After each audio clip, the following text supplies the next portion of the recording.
Astaghfirullah. Bismillahirrahmanirrahim. Assalamualaikum warahmatullahi wabarakatuh. Bihamdillahi wassalatu wassalamu ala rasulillah wa ala alihi wa sahbihi wa mawalah wa la hawla wa la quwata illa billahi wa ba'du.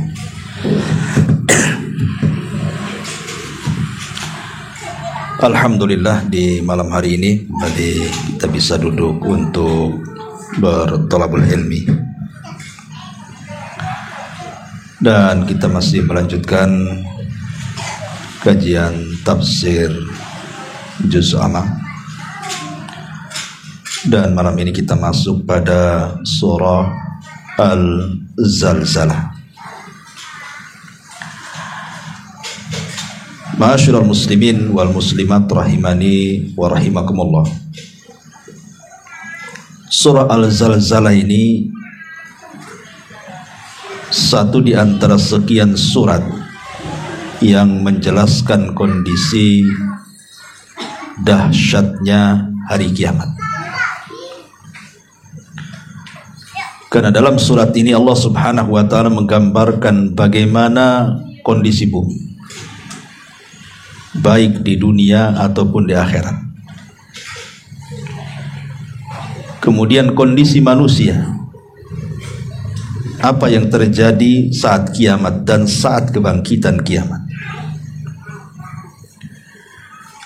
Ma'asyiral muslimin yang dimuliakan Allah Azza wa Jalla,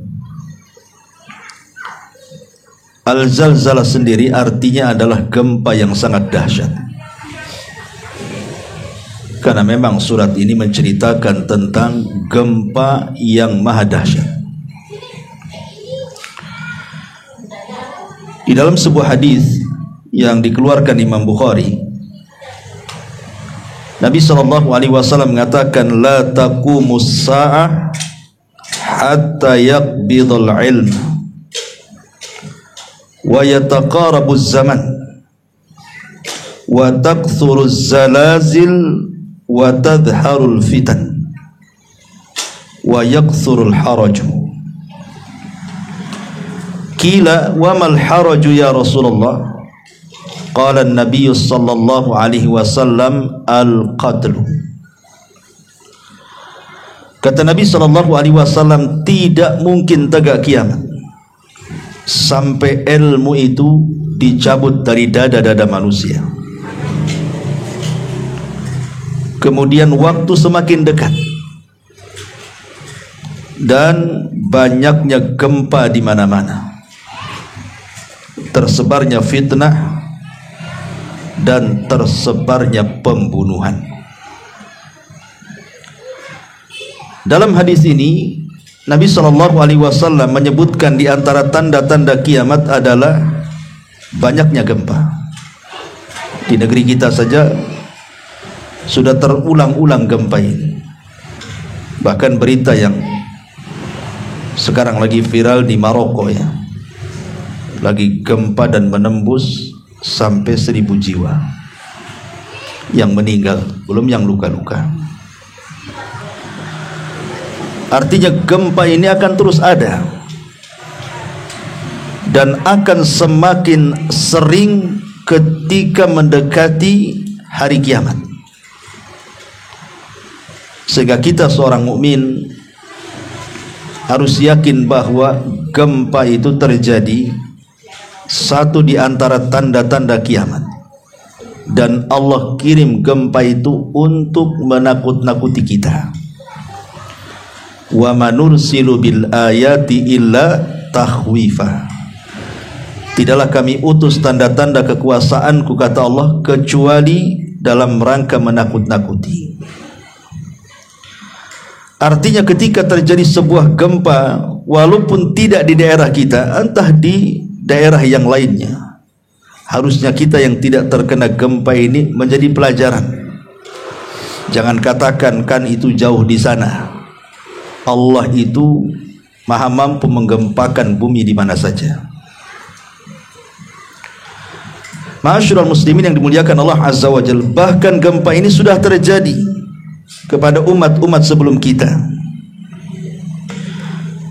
Di dalam Al-Qur'anul Karim Allah Subhanahu wa taala berfirman, "Fakullan akhadna bidzambihi faminhum man arsalna 'alaihi hasiba wa minhum man akhadathu as-sayhatu wa minhum man khassafna bihil ardh wa minhum man aghraqna wa ma kana Allahu liyadlimahum walakin kanu anfusahum yadlimun." Maka masing-masing mereka kami siksa disebabkan dosa-dosa mereka. Di antara mereka ada yang kami timpakan kepadanya hujan bebatuan seperti kaum Lut, dihujani batu. Dan di antara mereka ada yang kami timpakan suara keras mengguntur bak halilintar sehingga mewafatkan semua jiwa, seperti azabnya kaum Nabi Allah Saleh, mati gara-gara satu teriakan Jibril. Dan di antara mereka ada yang kami benamkan ke dalam perut bumi, itulah gempa, seperti Qarun, dimasukkan ke dasar bumi dan seluruh kekayaannya. Dan di antara mereka ada yang kami tenggelamkan seperti Fir'aun. Kata Allah Subhanahu wa taala, sekali-kali Allah tidak hendak menganiaya mereka, akan tetapi merekalah yang menganiaya diri-diri mereka sendiri. Artinya bahwa gempa itu sudah ada sejak zaman dulu, dan sampai hari ini, bahkan nanti pada hari kiamat ada gempa yang luar biasa.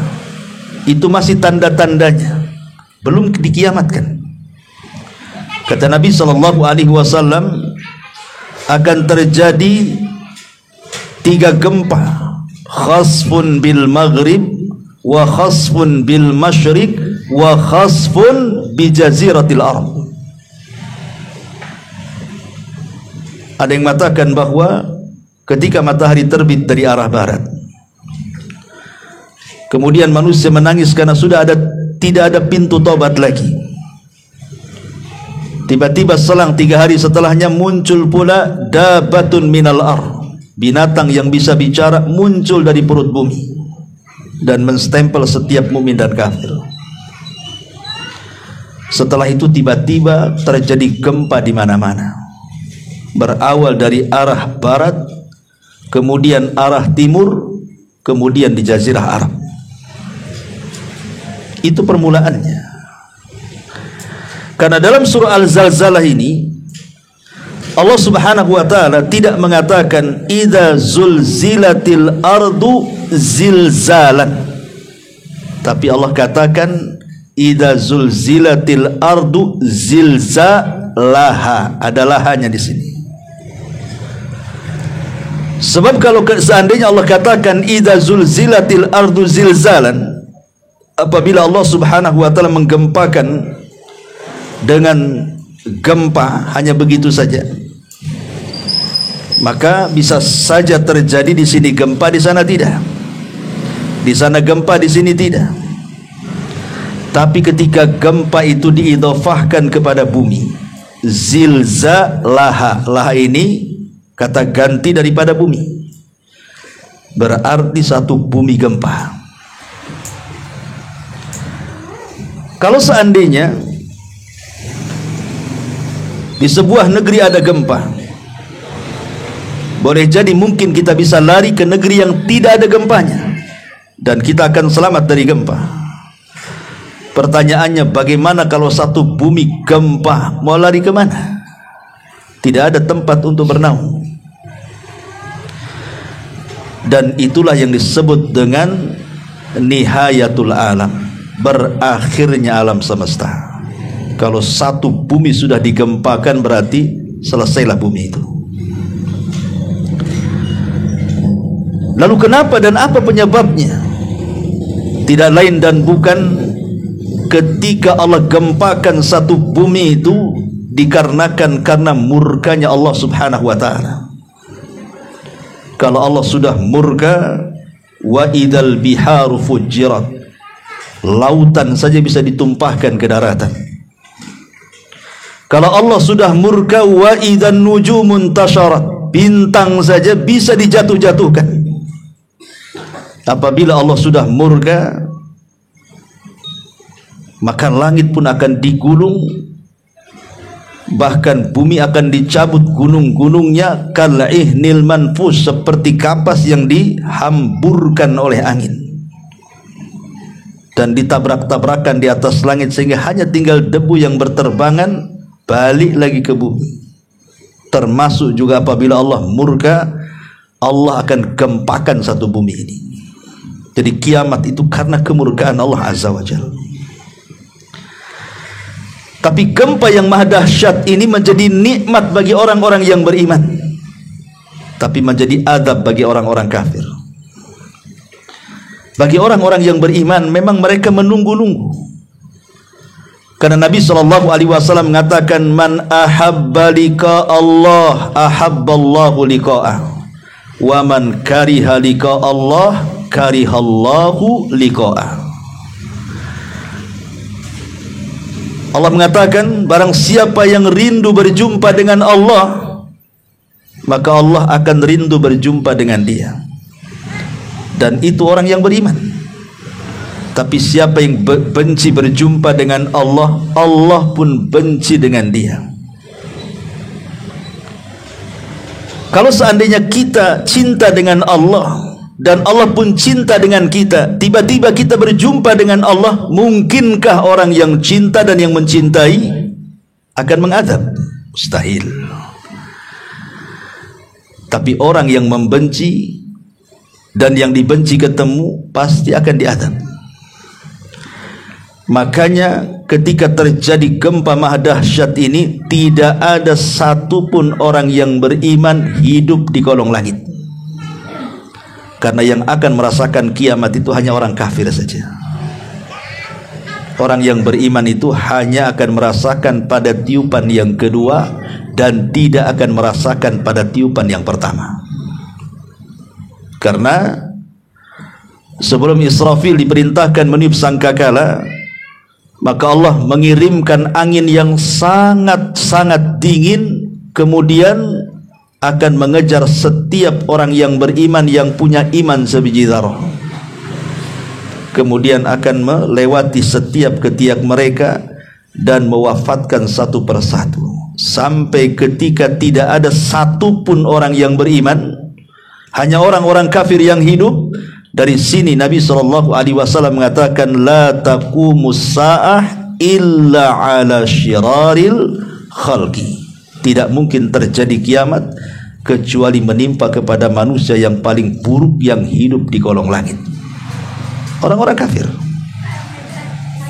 Orang kafir, mereka benci dengan kiamat. Tapi orang yang beriman, itu yang ditunggu-tunggu karena ingin berjumpa dengan Allah Azza wa Jalla. Allah Subhanahu wa ta'ala mengatakan, idza zulzilatil ardu zilzalaha. Apabila bumi digempakan dengan sekali gempa yang maha dahsyat itu. Berapa hari bumi ini digempa-gempakan ini? Hadis Abi Hurairah radhiyallahu anhu, ketika ditanya soal jarak tiupan pertama ke kedua, berapa waktunya? Karena kehancuran alam semesta ini terjadi setelah trompet sangkakala Israfil yang pertama ditiup. Itulah yang disebut dengan qari'ah yang sudah kita bahas. Suara yang keluar dari moncong sangkakala Israfil itu yang membuat gunung menjadi hancur, yang membuat air lautan tertumpahkan ke daratan, yang membuat bintang berjatuhan, yang membuat bumi digempakan. Manusia meninggal, jin mati, semua binatang tidak ada yang hidup, malaikat pun sama. Sehingga Allah Subhanahu wa taala akan berteriak, limanil mulkul yaum. Sekarang kalian tahu siapa penguasa alam semesta ini? Dunia ini milik siapa? Tidak ada yang menjawab, karena semua sudah mati. Malaikat mati, jin mati, manusia mati, binatang mati. Siapa yang menjawab pertanyaan Allah ini? Allah sendiri yang menjawab. Lillahil wahidil qahar, kata Allah. Alam semesta ini milik zat yang maha satu, yang maha perkasa, yang bisa menghukum siapapun sekehendaknya. Abu Hurairah ditanya, berapa itu kehancuran itu? Berapa jaraknya, berapa hari kehancuran itu? Di mana gunung akan dihancurkan, bumi akan digempakan, langit akan digulung, bintang akan dijatuhkan, siang malam sudah tidak lagi. Kata Abu Hurairah radhiyallahu an, aku bertanya kepada Rasul, tapi Rasul hanya mengatakan 40. Ketika ditanya, ya Abu Hurairah, apakah 40 hari? Fa'abaitu, aku enggan menjawabnya. Apakah 40 bulan? Fa'abaitu, aku enggan menjawabnya. Apakah 40 tahun? Fa'abaitu, aku enggan menjawabnya. Pokoknya 40, selesai. Bisa 40 hari, bisa 40 bulan, bisa 40 tahun, wallahu alam. Hanya Allah yang tahu. Kehancuran bumi dihancurkan ini. Karena kenapa bumi dihancurkan? Bumi ini makhluk Allah Subhanahu wa taala. Saat Allah Subhanahu wa taala menciptakan langit dan bumi, Allah Subhanahu wa taala memanggil langit dan bumi dan menyuruh untuk taat, baik suka ataupun tidak. Maka bumi pun mengatakan, ataina ta'iin, kami datang kepadamu ya Rabb, kami siap diperintah apapun. Jadi bumi sudah siap diperintahkan. Kata Allah, gempa ya. Langit suruh jatuh, kata Allah, jatuh. Karena semua makhluk Allah berada di atas perintahnya. Ingat di masa Nabi Musa alaihi salam, saat dituduh oleh Qarun bahwa Musa ini berzina dengan seorang wanita. Karena hasadnya Qarun, orang kaya tapi tidak punya pengikut seperti Nabi Musa. Harusnya yang jadi nabi dia, katanya, karena dia kaya. Akhirnya dia hendak mempermalukan Nabi Musa dengan menyewa seorang pelacur. Kemudian kata Qarun, ku bayar kau dengan uang yang banyak, tapi kau harus mengaku bahwa engkau berzina dengan Nabi Musa di hadapan orang. Kumpulkan manusia, wanita itu dihadirkan, Musa juga ada, Qarun juga ada, manusia banyak menyaksikannya. Kata Qarun, cepat kau ngaku kalau kau berzina dengan Nabi Musa. Wanita ini tidak berani. Sekali-kali dia menatap wajah Nabi Musa, sekali-kali dia menatap Qarun. Ketika dia menatap Nabi Musa, kasihan dia. Masa orang bersalah dituduh? Akhirnya dia ngaku di hadapan orang bahwa dia disuruh Qarun dan dibayar sekian untuk bicara, saya berzina dengan Nabi Musa. Oh, marah Nabi Musa.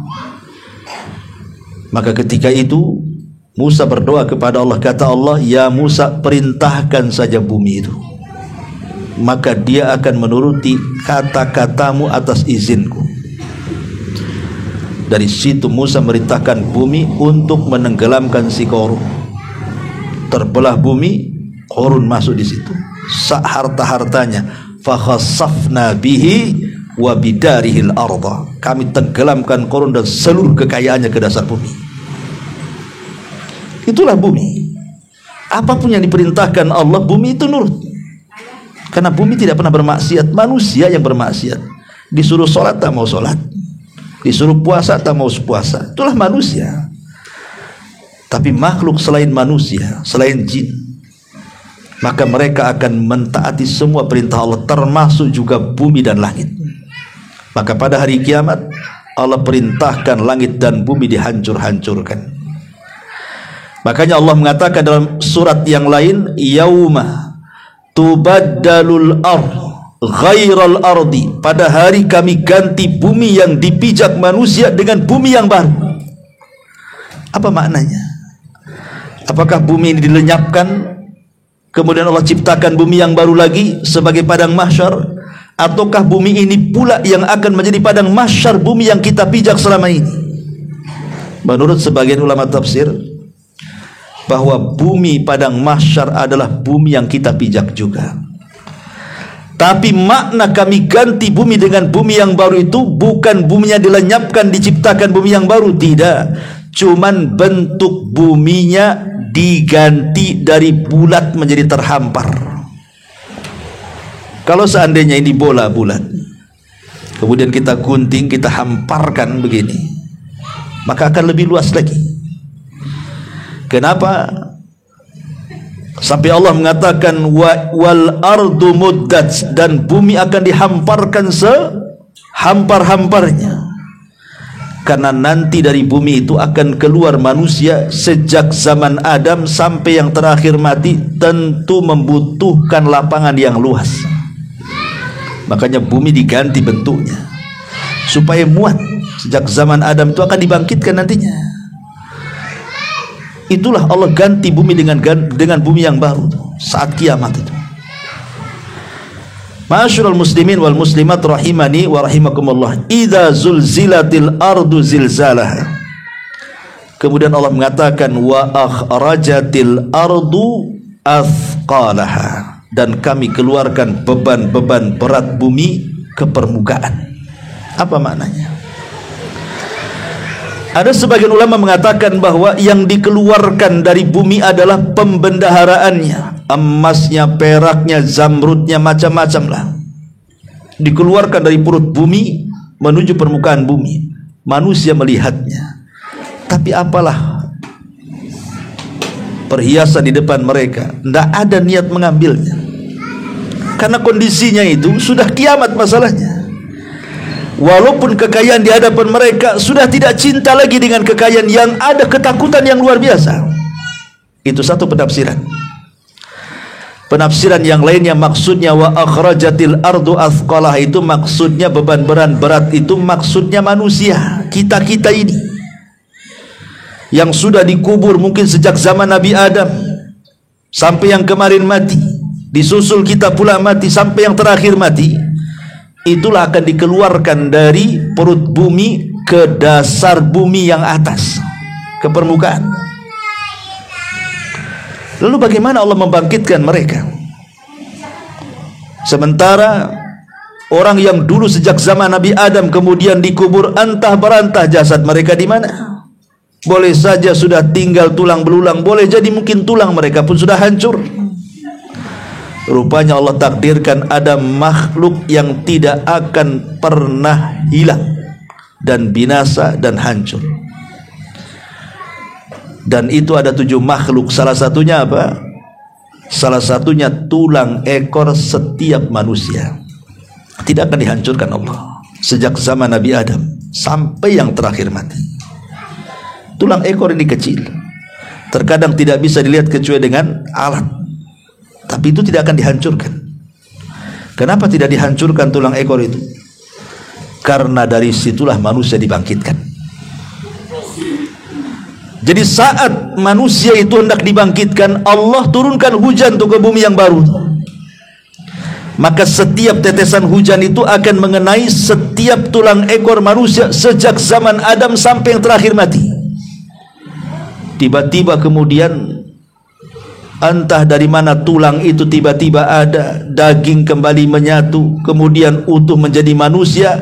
Di saat itulah Allah katakan wa akhrajatil ardu athqalaha. Maka jasad yang sudah jadi orang dalam tanah itu semua diangkat ke permukaan bumi. Bayangkan, coba Anda bisa bayangkan jasad sebanyak itu bergelimpangan di mana-mana. Bukan manusia saja, semua hewan-hewan, mulai hewan yang paling kecil. Ya, apa hewan yang paling kecil itu? Mungkin hewan apa, bakteri-bakteri gitu ya, yang tidak bisa dilihat kecuali dengan alat. Itu pun akan dibangkitkan. Bahkan semua hewan yang kita kenal dengan hewan buas, gajahnya, harimaunya, macannya, buayanya, baik buaya laut atau buaya daratnya, semua dibangkitkan. semua dibangkitkan. Kalau ada orang bertanya, ini singa, kemudian harimau, kemudian gajah, kemudian buaya, kemudian macam-macam binatang dibangkitkan, apa enggak saling terkam-terkaman tuh nanti? Di dunia saja kita saksikan mereka saling menerkam. Tidak, nanti saat dibangkitkan mereka tidak ada yang saling terkam. La zulmal yaum, kata Allah. Hari ini tidak ada kezaliman. Tidak ada buaya yang mangsa sapi, tidak ada harimau yang mangsa binatang yang lain, karena hari itu tidak ada kezaliman. Mereka dibangkitkan semuanya. Ma'asyiral muslimin wal muslimat rahimani wa rahimakumullah. Saat jasad-jasad itu sudah bergelimpangan tuh, disitulah Allah katakan kepada Israfil, tiuplah sangkakala. Maka ditiuplah sangkakala kedua. Tiba-tiba setelah tiupan yang kedua, ruh yang tadinya disimpan oleh Allah di Iliyin kalau mereka orang yang beriman, dan ruh yang disimpan di Sijin kalau mereka orang-orang kafir dan munafik, maka dilesatkan semuanya untuk memenuhi jasad-jasad yang di bumi mereka isi. Allah katakan, wa idzan nufusu zuwizat, apabila ruh sudah bersatu dengan jasad. Disitulah manusia semua dibangkitkan, hewan semua dibangkitkan. Ketika kita bangkit, rupanya samping kita harimau. Ketika kita bangkit, samping kita pula dinosaurus. Itu kita bangkit, di samping kita pula ada gajah besar. Manusia di mana-mana dibangkitkan telanjang, tidak dikhitan, tidak pakai sandal, bahkan tidak membawa harta di badan. Apa tidak kaget antum dibangkitkan tahu ada harimau sebelah tu? Makanya Allah mengatakan, malaha, apa yang terjadi ini? Yauma idzin tuhadditsu akhbaraha. Pada hari itu bumi menghabarkan beritanya. Ketika Allah mengatakan, idza zulzilatil ardu zilzalaha wa akhrajatil ardu athqalaha, kami keluarkan beban-beban berat manusia, binatangnya dikeluarkan ke permukaan bumi, kemudian dibangkitkan semuanya. Tiba-tiba kemudian kita ini dibangkitkan, di sekitar kita ada hewan-hewan, manusia-manusia yang besar-besar semuanya. Wa qalal insanu malaha, berkatalah manusia, ada apa ini? Kaget lah gitu. Gimana gak kaget? Kita dibangkitkan, di samping kita ada binatang besar-besar. Malah ada apa ini? Maka Allah subhanahu wa ta'ala menjawab, yauma idzin tuhadditsu akhbaraha. Pada hari itu bumi akan menghabarkan beritanya. Bumi akan mengatakan kepada Allah satu persatu, ya Rabb, si fulan yang menginjak di bumi engkau bermaksiat pada tanggal ini, hari ini, bulan ini, tahun ini. Si fulan berzina di tempat ini dan itu. Si fulan merampok di tempat ini dan itu. Si fulan menggibah di tempat, semua dihabarkan bumi. Tidak ada satupun yang tersilat penghabaran bumi kepada Allah. Yauma idzin tuhadditsu akhbaraha. Hari itu bumi akan menjadi saksi apa yang sudah kita lakukan di atas permukaannya. Kalau di dunia kita bisa sembunyi bermaksiat, nggak ada orang tahu kecuali kita saja dengan Allah. Tidak ada orang yang paham kalau kita ini jahat. Orang anggap kita ini baik. Tapi di akhirat bumi yang kasih tahu. Siapa yang bisa ngelak kalau bumi yang kasih tahu? Ma'asyiral muslimin yang dimuliakan Allah Azza wa Jalla. Makanya kemudian manusia terbagi menjadi dua. Disebutkan dalam surah Yasin. Orang-orang kafir saat dibangkitkan mereka mengatakan, ya wailana man ba'athana mim marqadina. Duhai celaka, siapa yang membangkitkan kami dari tidur-tidur kami yang sudah nyenyak ini? Karena saat tiupan pertama itu, maka terputuslah, sudah tidak ada azab kubur lagi. Sudah ada tidak ada nikmat kubur lagi. Terputus sampai tiupan sangkakala yang kedua. Makanya kenapa orang kafir mengatakan, duhai celaka siapa yang membangkitkan kami dari tidur-tidur kami ini? Malah ada apa ini? Tapi orang-orang yang beriman menjawab, hadza ma wa'adar rahman wa sadaqal mursalun. Inilah janji Allah dan benarlah ucapan para rasul itu. Senang mereka. Jadi gempa yang maha dahsyat, akhir daripada alam semesta, nikmat bagi orang-orang yang beriman, dan hari kebangkitan juga nikmat bagi orang-orang yang beriman. Itu yang mereka tunggu, supaya terbebas dari kepenatan dunia. Mereka ingin cepat masuk surga, menikmati hasil apa yang mereka amalkan selama di dunia. Tapi orang-orang kafir, mereka harus mempertanggungjawabkan semua perbuatan mereka di dunia. Ketika mereka benci berjumpa Allah, Allah pun benci berjumpa dengan dia. Yauma idzin tuhadditsu akhbaraha bi anna rabbaka auhalaha. Karena Allah yang memerintahkan bumi untuk menghabarkan beritanya. Allah yang perintahkan, dan bumi pasti sami'na wa ata'na. Yauma idzi yasdurun nas ashtatan. Pada hari itu manusia saat dibangkitkan ashtat. Ada yang bangkitkan sebelah sana, ada yang sebelah sini, sebelah sana. Karena terkadang kita sendiri dengan keluarga, ada yang dikubur di kampung, ada yang kubur di sini.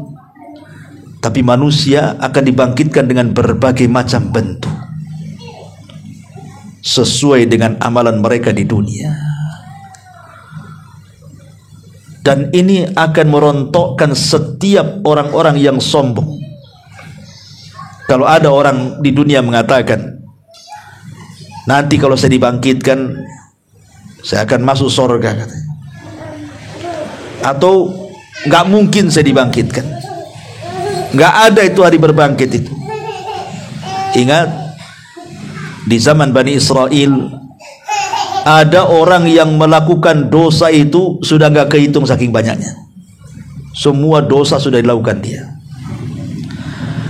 Ketika menjelang wafatnya, rasa takutnya menghampiri dia. Begitulah kita akan merasakan, ikhwan. Antum kalau masih muda tidak akan merasakan. Nanti dengan lanjut usia, kalau sudah usia 50 tahun ke atas, 60 tahun, tingkat emosional orang itu akan semakin tinggi, sehingga kadang-kadang ada perasaan takut yang berlebihan. Orang-orang tua itu seperti itu. Dan kita akan merasakan, semua kita akan merasakan kalau sudah tua, perasaan takut yang menghinggapi, takut mati, takut dosa, takut macam-macam, ya. Takut anaknya nggak ini, takut itu, oh macam-macam takut itu nanti akan ada sampai juga kepada kita. Jadi orang tua Bani Israel ini yang banyak melakukan dosa ini, dia takut kalau seandainya dia akan dibangkitkan di hadapan Allah. Maka dia berwasiat kepada anak-anaknya dan mengatakan, idza mittu faharrikuni. Dia, kalau aku mati tolong bakar jasadku sampai jadi abu. Nanti abu ini kalian sebar di lautan sana, di lautan sini, di lautan sono, katanya. Lain qadarallah, kalau Allah sanggup membangkitkan aku, kata dia, la yu'adzibani adzaban la yu'adzibuhu ahadan minal alamin. Pasti Allah akan mengazab aku dengan azab yang belum pernah siapapun diazab di alam semesta ini. Nanti ngomong begitu. Dikiranya Allah tidak sanggup bangkitkan dia. Makanya dia berwasiat seperti itu. Betul, akhirnya wasiatnya dilaksanakan anak-anaknya. Dibakar abunya, disebar di semua lautan. Disangkanya dia tidak akan dibangkitkan. Tiba-tiba Allah subhanahu wa ta'ala memanggil abu-abu itu, kemudian menyatu kembali, kemudian tulangnya kembali, dagingnya kembali, tiba-tiba kemudian jadi manusia lagi. Tahu-tahu dia sudah di hadapan Allah azza wa jalla. Kata Allah, ya fulan, ma hamalaka ala ma sana'ta. Apa yang membuat kau melakukan seperti itu kenapa? Kau kira aku tidak bisa bangkitkan kamu? Ya. Maka dia mengatakan, ya Rabb, khaufuka, karena takutku kepadamu, aku lakukan itu. Maka Allah subhanahu wa ta'ala mengatakan, karena engkau melakukannya dengan ikhlas dan kau punya rasa takut kepadaku, aku masukkan kau ke surga. Ma'asyiral muslimin wal muslimat rahimani wa rahimakumullah, Allah itu lebih mudah membangkitkan dibandingkan menciptakan awal kali. Dan hari kebangkitan itu pasti ada. Jangankan itu, kita lihatlah itu lapangan yang gersang itu, tiba-tiba turun hujan, kemudian tumbuh rerumputan. Siapa yang menumbuhkan di tanah gersang tiba-tiba tumbuh rumput itu kalau bukan karena Allah?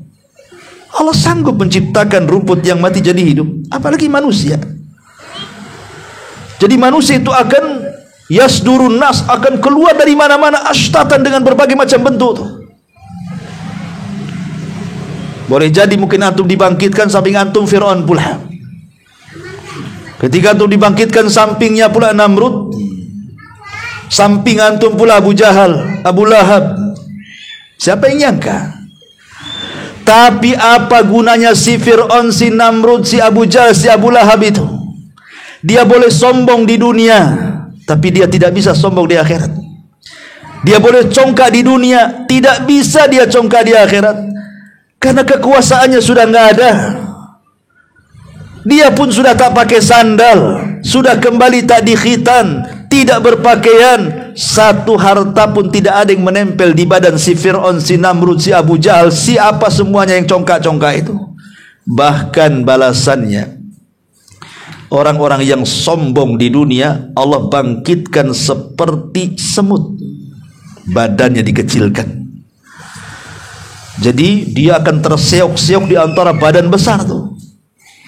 Karena orang yang tidak sombong tidak akan dikecilkan badannya.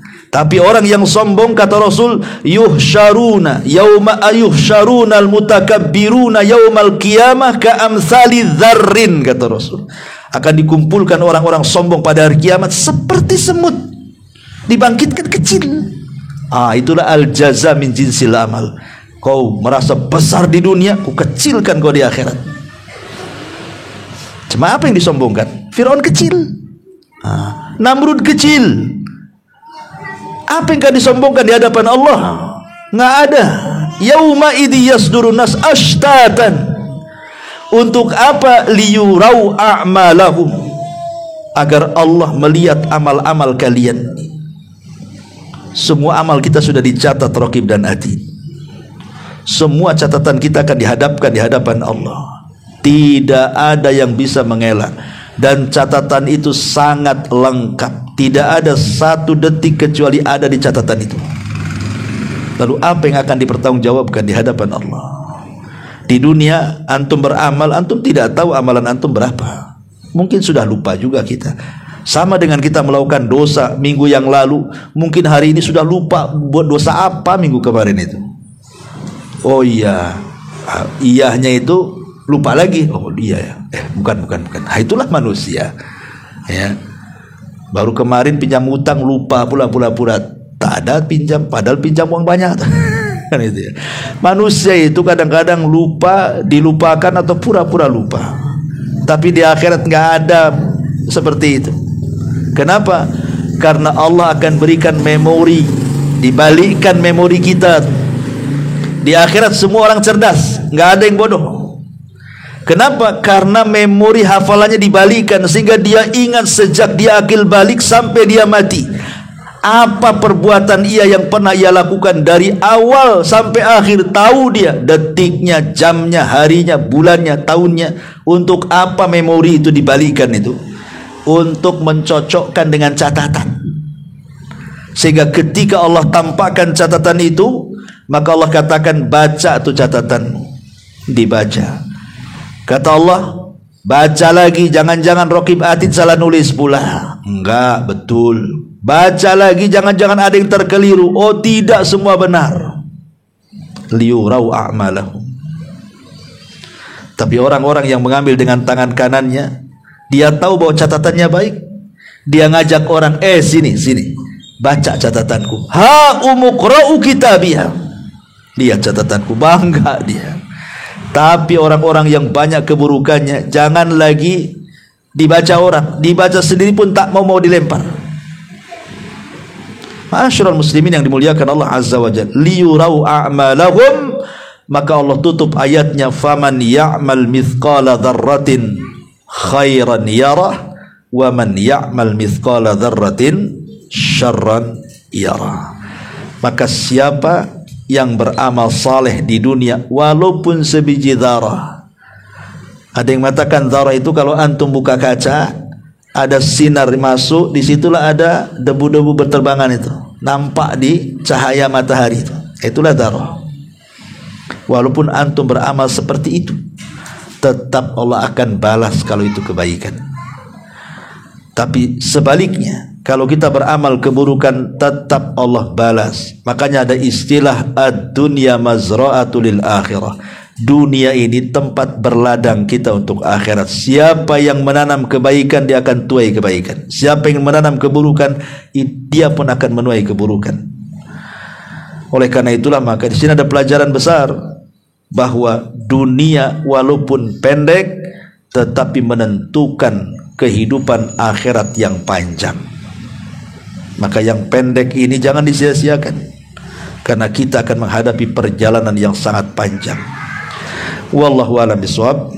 Ini tafsir singkat dari surah Al-Zalzalah, karena sudah jam 9 juga. Mudah-mudahan ada manfaatnya. Subhanakallah bihamdika asyhadu an la ilaha illa anta astaghfiruka wa atubu ilaik. Allahu ta'ala alam. Assalamualaikum warahmatullahi wabarakatuh.